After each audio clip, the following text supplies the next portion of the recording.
तो भैया आज एक बिल्ड हुआ है 85K में ओनली सीपीयू। भाई देखो कंपोनेंट कितने जबरदस्त है।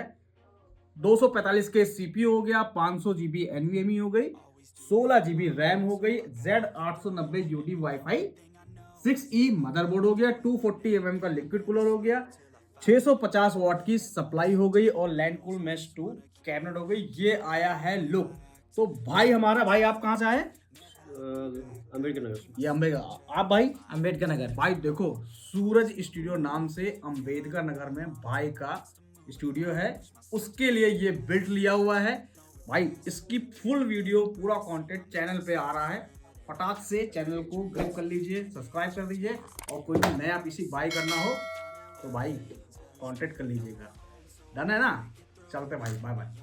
I know is to love what I'm doing. Never give up, never slow till I finally prove it. Never listen to the no's, I just wanna keep moving. Yeah, I put out all the